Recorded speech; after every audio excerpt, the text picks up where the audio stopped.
नमस्कार। The dialogue के views room में आपका स्वागत है। मैं हूं आपका मित्र बाबा विजयेंद्र।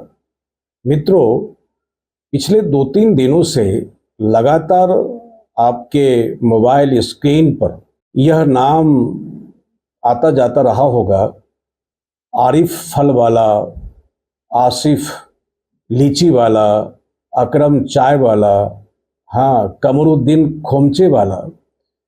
तमाम प्रकार के नाम कभी आप सुने नहीं होंगे। सत्ता जो नहीं कराए, राजनीति में कुछ भी संभव है।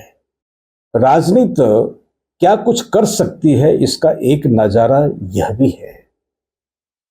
योगी जी का तुगलकी फरमान आया कि कोई भी कांवड़ यात्रा के रूट पर जितनी भी दुकानें होंगी, उन दुकानों की पहचान और नाम निश्चित है।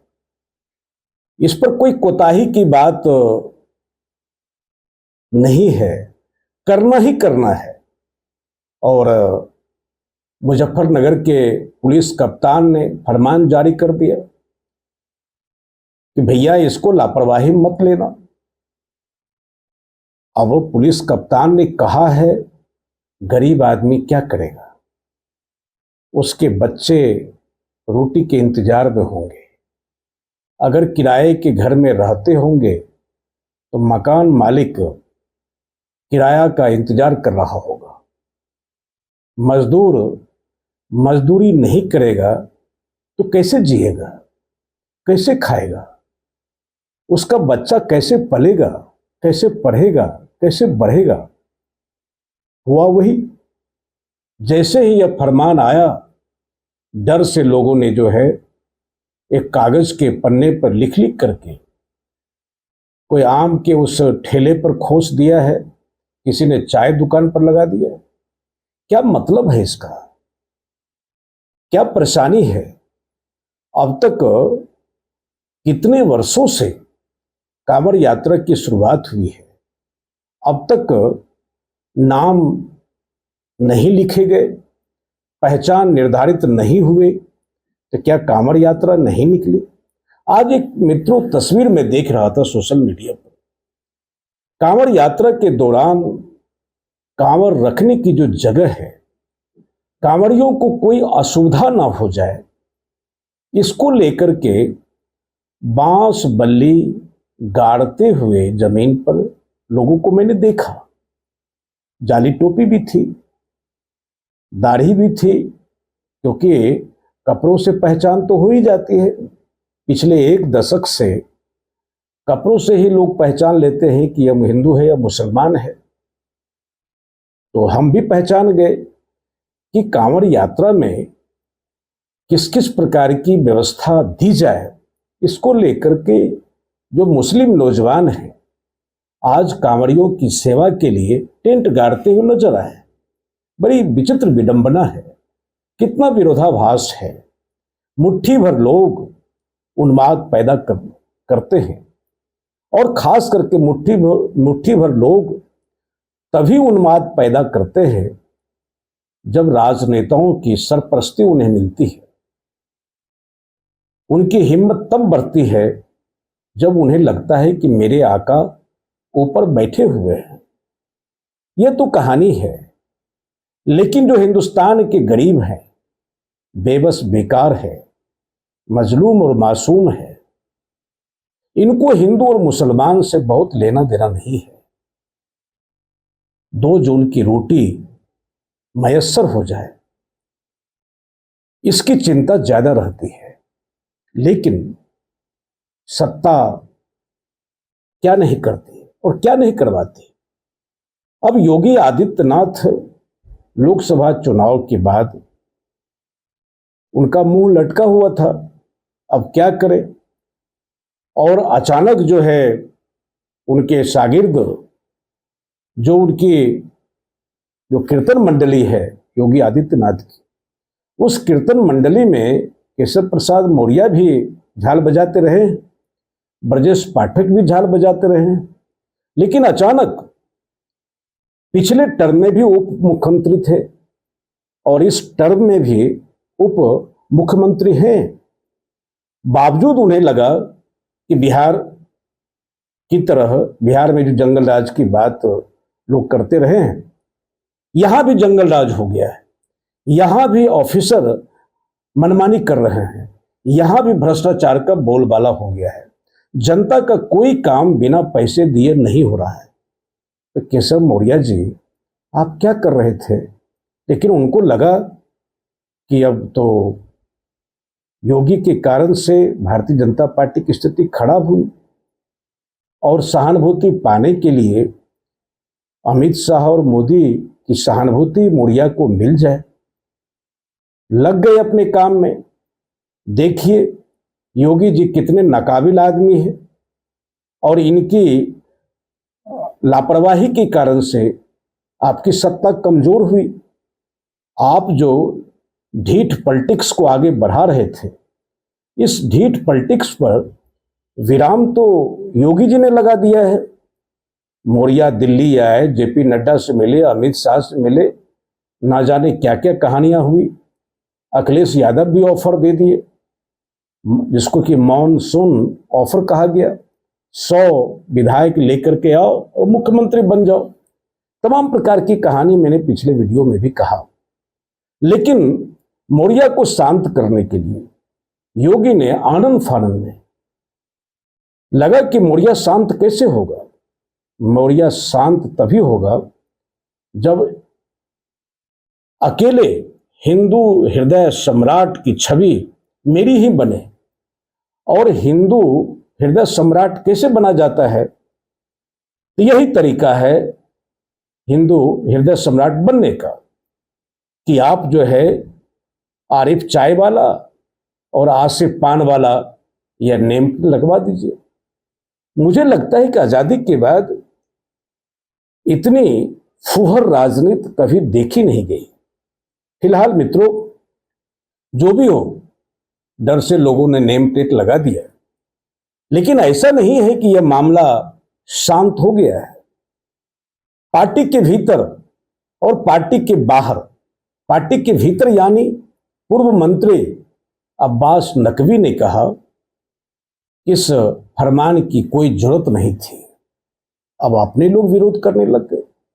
जो सहयोगी संगठन है साथ में राजग के, नीतीश कुमार के और पार्टी के नेता केसी त्यागी ने कहा कि इसकी कोई जरूरत नहीं थी।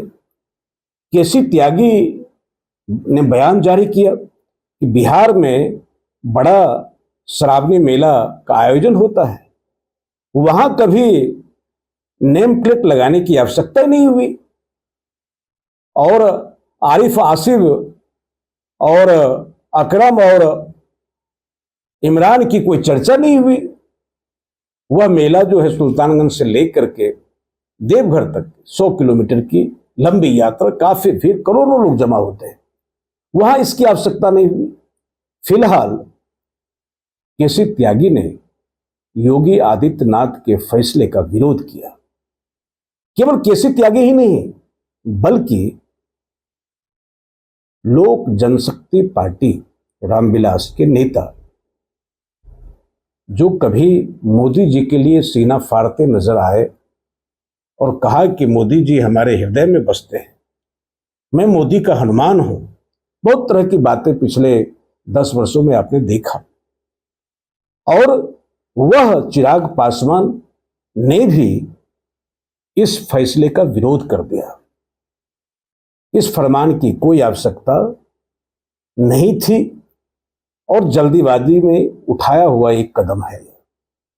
मित्रों, यह कवायद तो चल रही है, लेकिन इस बीच में योगी आदित्यनाथ मरता क्या नहीं करता। अपने को बचाने के लिए, अपनी सत्ता को बरकरार रखने के लिए यह सब खेल खेला। लेकिन इस खेल में संघ भागीदार कितना रहा है, कितना है, यह तो जांच का विषय है। फिलहाल मौर्य साम्राज्य का जो विस्तार होने वाला था, योगी ने ऐसा मास्टर स्ट्रोक खेला कि वह जो विस्तार की प्रक्रिया थी फिलहाल रुक गई है। अब उत्तर प्रदेश की सत्ता नहीं बदलेगी, योगी बने रहेंगे, इनका बुलडोजर चलता रहेगा। फिलहाल यही है।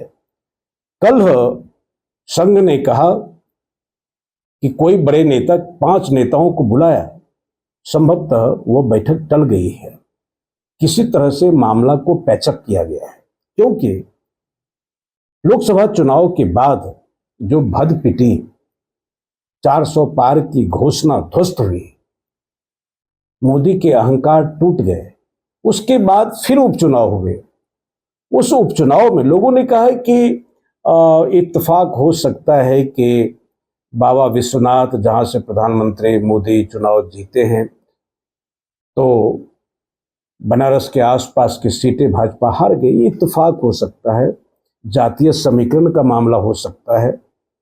लेकिन फिर उपचुनाव हुए लोकसभा के बाद, सरकार बनने के बाद हम बद्रीनाथ में भी हार गए, तो मामला गंभीर है और इस गंभीरता को देखते हुए संघ को कूदना पड़ा।